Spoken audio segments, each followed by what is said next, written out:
Brian Serrano Rosario dijo que el diablo estaba dentro de él y que fue el diablo. Esto con relación al asesinato de su hijo de apenas 5 añitos en víspera de Reyes, con heridas de un arma blanca, heridas que han sido descritas como severas, más allá de puñaladas, y que le causaron la muerte en la cama de su cuarto dormitorio en su residencia en el barrio Tomás de Castro. El hombre, a su salida de aquí de la comandancia de la policía en Caguas, lucía con la mirada un tanto perdida y habló en voz baja. Vamos a ver y escuchar parte de lo que dijo a su salida. ¿Le quitaste la vida a tu hijo, Cristian? ¿No tienes nada que decir? ¿Algo que decir a tu esposa? ¿Tuvo alguna discusión con la madre de este menor previamente? ¿Y por qué lo hizo? ¿Usted lo hizo? El diablo ¿El diablo? estaba dentro de mí. ¿Que el diablo estaba dentro de usted? Sí. Bienvenidos, queridos hermanos, una vez más. Vamos a tocar un tema, digamos, muy puntilloso. ¿Por qué? Porque es un tema que trae una serie de puntos interpretativos, denominacionales, de creyentes que, bueno, piensan una cosa y piensan la otra. Lo que queremos hacer, ¿no?, en esta reflexión es darles las herramientas, los versículos para que tratemos en forma bíblica, ¿no?, este tema que se llama la tentación y el diablo, ¿no? Y vamos a comenzar. Para abordar el tema, tomaremos el pasaje bíblico de Santiago, del apóstol Santiago. El apóstol Santiago escribe en el capítulo 1, verso 12 al 15, que vamos a utilizarlo como un texto central en el Nuevo Testamento. Él como que se ocupa y menciona la tentación, pero que hace una marcada diferencia muy importante lo que vamos a compartir. Santiago hace una marcada diferencia entre lo que es las pruebas externas y la seducción interna hacia el pecado. En el griego original, la palabra utilizada es peirasmos, la cual tiene un doble significado interpretativo, que es de alguna manera la prueba como examen de fe y la tentación como incitación al mal. A continuación, si nos acompañas, haremos un análisis breve pero detallado de las diferentes interpretaciones y dimensiones teológicas de este texto. Examinemos entonces el punto 1, considerando que existe una doble naturaleza en la tentación. Y al hacer un análisis lingüístico, muy importante esto que decimos, pero también teológico, este concepto se va a dividir en dos interpretaciones radicalmente opuestas, según el origen y el propósito. Y lo vamos a tratar de la siguiente manera. Vamos a nombrar la denominada prueba externa permitida por Dios como un punto A.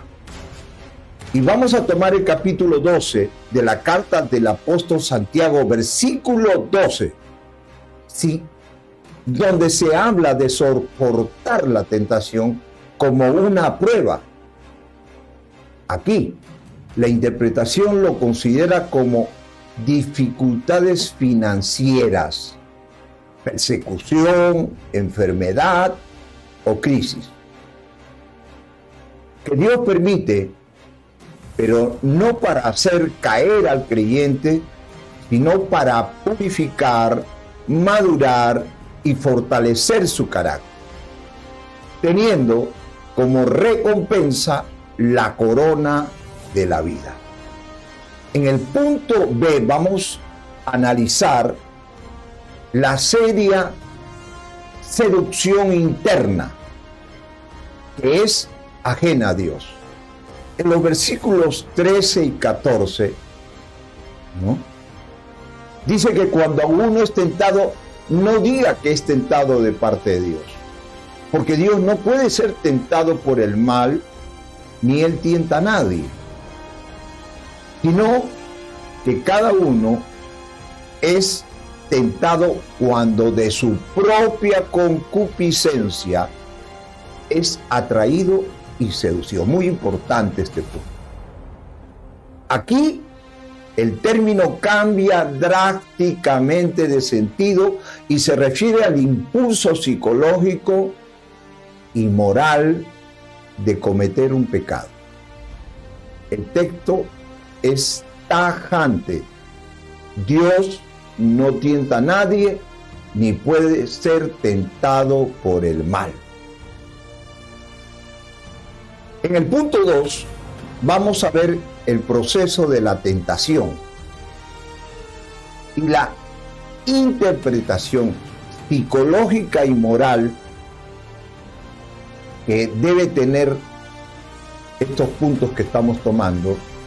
Va a poner de por medio lo que dice el apóstol Santiago cuando ofrece una de las descripciones más detalladas de la Biblia sobre la anatomía del pecado en los versículos 14 y 15 del capítulo 1 de Santiago. Para la interpretación de estos dos versos debemos usar las metáforas. ¿Qué cosa es una metáfora? Una metáfora es una figura retórica que establece una semejanza entre dos términos. Uno es el real y el otro es el imaginario. Y también agreguemos que tenemos que ver las cualidades que ambos tienen. A diferencia de una comparación o símil, que no usa las palabras de enlace como o parece, sino que afirma que una cosa es la otra. Para esto también debemos usar entonces la metáfora de la caza y la pesca. Atraído y seducido. Las palabras griegas exelkomenos, que significa arrastrado hacia afuera, y la otra palabra deleazomenos, que significa engañado con carnada. Estos describen cómo los propios deseos internos actúan ambos como un anzuelo. Entonces, la tentación no es algo puramente externo. Funciona porque encuentra eco en una debilidad interior. También existe la metáfora biológica familiar. ¿Qué significa? Que esto tiene que ver con la palabra que dice concibe y da luz. Atención a esto. El texto describe una genealogía de desastre moral. Mucha atención sobre esto. Entonces tenemos los pasos que tiene la tentación. ¿Cuáles son esos pasos? Primero, el deseo. El deseo de la concupiscencia desordenada. 2, la concepción. Cuando la voluntad humana cede y acepta el deseo. 3, el nacimiento. Es decir, el deseo nace, pero también se consiente, se convierte en una acción concreta y ya esto es el pecado. Y luego, el punto 4, considerado como la madurez y la muerte, donde el pecado repetido y no arrepentido produce la muerte espiritual y la separación de Dios. Como punto 3, vamos a agregar lo siguiente, que para esta interpretación debemos usar también perspectivas teológicas e interpretaciones históricas. Uno, como la interpretación reformada y agustiniana, de un padre del cristianismo que se llamaba Agustín. Él enfoca fuertemente en la depravación o debilidad de la naturaleza humana tras la caída de nuestros primeros padres, Adán y Eva. Para esta corriente, el énfasis de Santiago en los propios deseos subraya que el ser humano no puede culpar al entorno, a la sociedad, ni a Satanás de forma absoluta, porque la responsabilidad moral es estrictamente individual.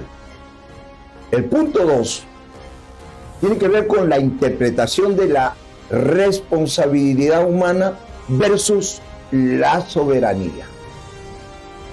El texto sale al paso de una herejía o excusa común de la época. No recordemos la época en que se escribe o que escribe Santiago dentro del libro de la Biblia. Aleluya. En ese tiempo había una influencia de la sociedad humana.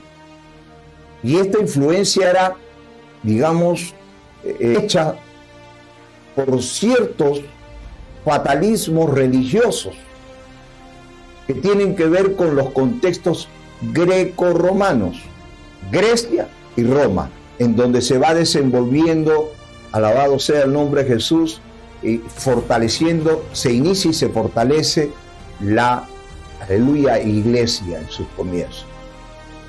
Estos contextos y fatalismos religiosos greco-romanos dan lugar a malas interpretaciones de la soberanía divina, que en ese momento sugería que si Dios controla todo, aún el impulso del pecar también venían de Él.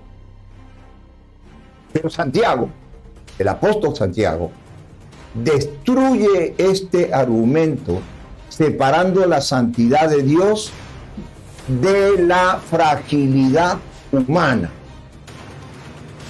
Debemos aclarar el cuestionamiento de quienes interpretan que no solo es la fuerza interior de los deseos carnales lo que lleva al ser humano a rendirse al pecado, sino que existe la influencia demoníaca que participa, que debilita y que en muchos casos hace rendirse a los deseos carnales. Este cuestionamiento es completamente válido y teológicamente sólido, porque señala que la influencia demoníaca no está contradiciendo a lo que el apóstol Santiago escribe, sino que ello complementa la visión bíblica integral, porque no niega la existencia de Satanás.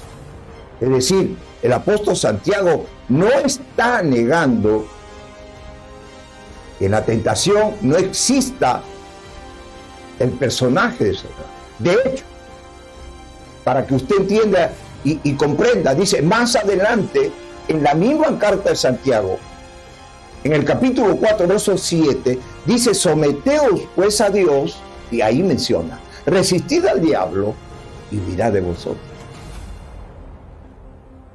Para aclarar cómo coexisten la fuerza interior y la influencia demoníaca sin contradecir el pasaje de Santiago capítulo 1, los teólogos e intérpretes bíblicos utilizan la analogía de la quinta columna, o la relación entre el enemigo externo y el traidor interno. Aquí se detalla cómo se relacionan ambas fuerzas en el proceso de la tentación. Uno, mencionando al diablo como el tentador externo o como el anzuelo, congruente con la teología bíblica evidenciada en la tentación de Jesús en el desierto y también en el Génesis con Adán y Eva, que muestra cómo el demonio opera sugiriendo, engañando y presentando oportunidades. Sin embargo, el demonio no tiene el poder, escucha esto bien, el demonio no tiene el poder para obligar al ser humano a pecar de forma directa o automática. El pasaje bíblico de Santiago, capítulo 1, del 12 al 15, es el texto central del Nuevo Testamento que aborda la tentación, distinguiendo en forma crucial entre las pruebas externas y la seducción interna hacia el pecado. En el griego original, la palabra utilizada es peilasmos, la cual tiene una doble vertiente interpretativa. La prueba como examen de fe y la tentación como incitación al mal. A continuación, vamos a presentar un análisis detallado de las diferentes interpretaciones y dimensiones teológicas de este texto. Satanás actúa como el pescador que pone la carnada o el enemigo que asedia una fortaleza. Su estrategia principal es identificar qué debilidades ya existen en el corazón humano. ¿Para qué? Para explotarlas. Un punto 2, diríamos que los deseos carnales funcionan como el traidor interno, la puerta abierta.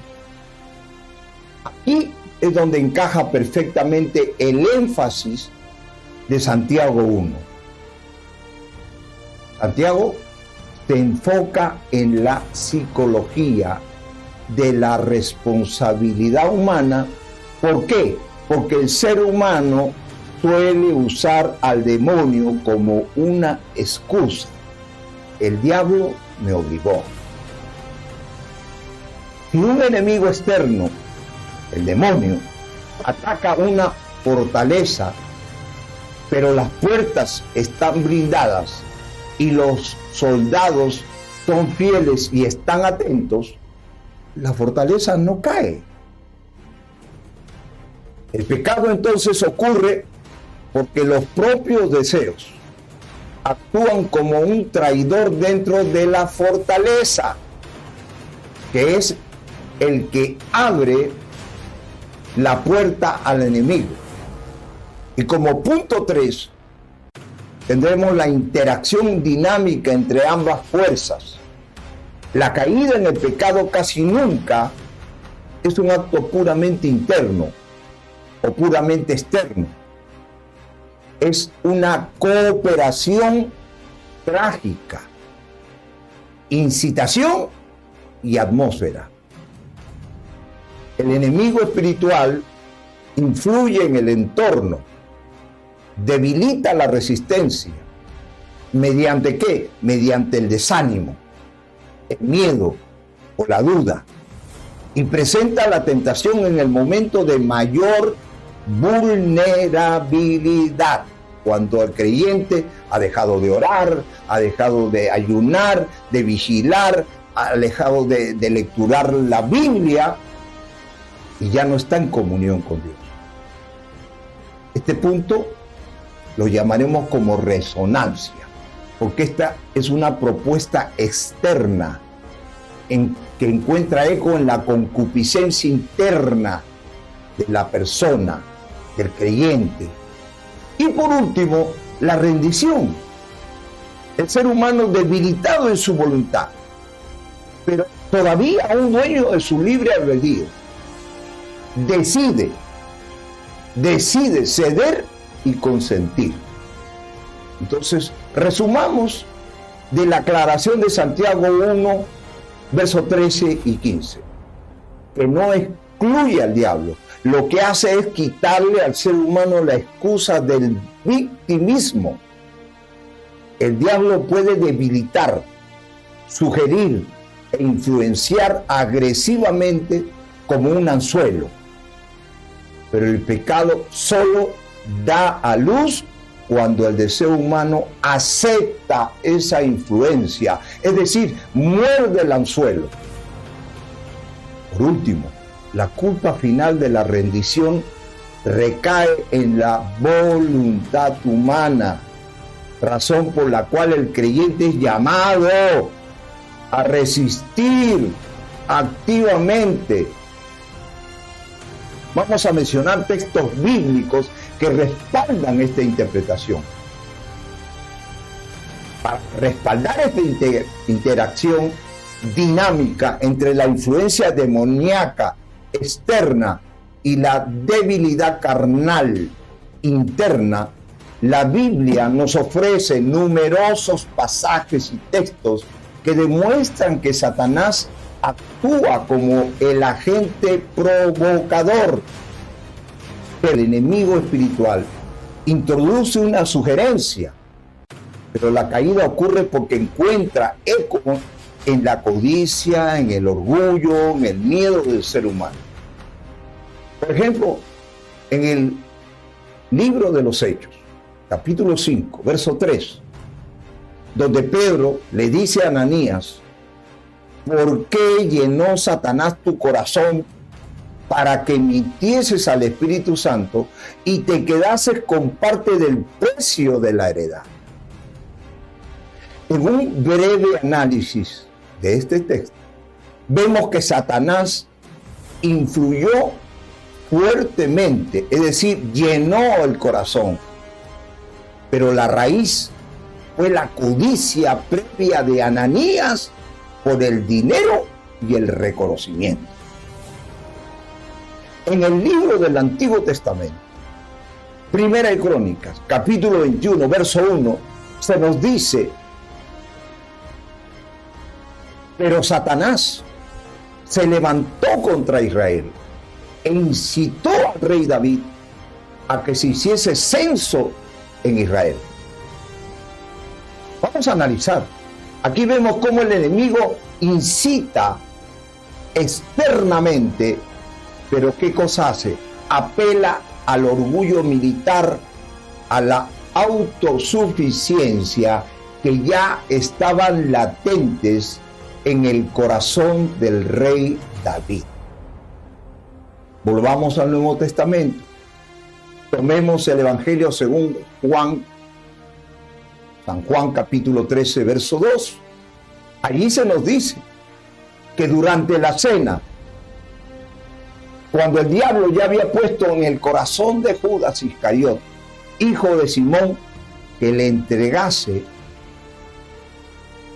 entonces analicemos.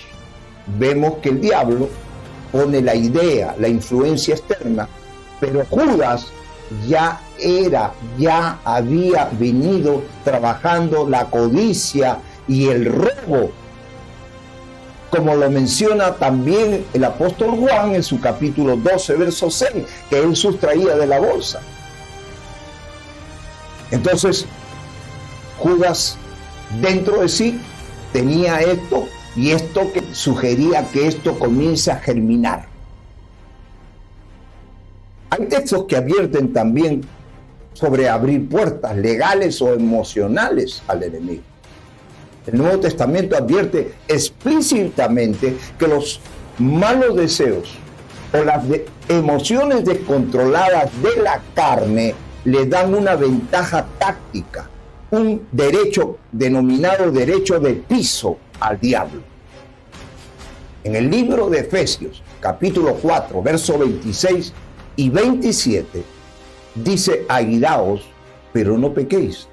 No se ponga el sol sobre vuestro enojo, ni deis lugar al diablo. Si analizamos, ¿no?, qué cosa es el enojo, vamos a ver que el enojo, cuando no se controla, ¿no?, puede ser una respuesta carnal interna. Y si el ser humano o el creyente retiene ese enojo, va a dar lugar, la palabra griega topos, territorio o base de operaciones, a que el diablo ataque y destruya. Y si vamos a Corintios capítulo 7, verso 5, 1 Corintios, habla a los matrimonios y les dice que no neguéis a uno al otro, a no ser por algún tiempo del mutuo consentimiento. ¿Para qué? Para que no os tiente Satanás a causa de vuestra falta de dominio propio. Mucha atención con los matrimonios. Y si analizamos, la falta de dominio propio es una debilidad de la carne. El apóstol Pablo advierte que el diablo usará esa debilidad interna exacta para lanzar su tentación. Bien encontramos, ¿no?, en la carta escrita por San Pablo en 2 Corintios, capítulo 2, versos 10 y 11, que a la letra dice que para que Satanás no gane ventaja, óyeme iglesia, para que Satanás no gane ventaja alguna sobre nosotros, pues nosotros no debemos ignorar sus maquinaciones. Analicemos esto. Muchas veces la falta de perdón, la amargura interna, son el terreno donde el enemigo gana ventaja estratégica a través de sus tácticas de engaño. Y por último, el punto 3. Veamos entonces qué debemos practicar en el equilibrio perfecto que es la resistencia humana ante el ataque espiritual. Hay pasajes que unen perfectamente ambas realidades. Reconocer el poder del ataque demoníaco exigen una preparación mental y espiritual del creyente para no ceder. El apóstol Pedro, en este caso, en su primera carta, ¿no?, capítulo 5, versos 8 y 9, nos aconseja a ser sobrios y que velemos, porque nuestro adversario, el diablo, como león rugiente, anda alrededor buscando a quien devorar. Y la palabra dice: al cual resistid firmes en la fe. Si también sujetamos este verso a un análisis, vamos a ver que el diablo es una amenaza externa, real y activa. León rugiente. Un león rugiente que no puede devorar a cualquiera. Va a buscar y va a hallar a quien esté espiritualmente descuidado. La orden para el ser humano es la sobriedad y la resistencia activa. Por eso San Pablo escribe en la carta de los Efesios, capítulo 6, verso 11, 12, no debemos olvidar que nos dice: vestidos de toda la armadura de Dios. ¿Para qué? Para que podamos estar firmes contra las asechanzas del diablo. Porque nuestra lucha no es contra carne ni sangre, sino contra principados. Este análisis confirma la existencia de una guerra espiritual externa y masiva. Sin embargo, la responsabilidad de vestirse y usar la armadura y estar firme recae enteramente en la voluntad del creyente. Esperamos que lo que hayamos hecho al analizar esta palabra pueda servirles y la iglesia pueda ser edificada. Le damos las gracias a Dios y será hasta otra oportunidad. Que Dios les bendiga.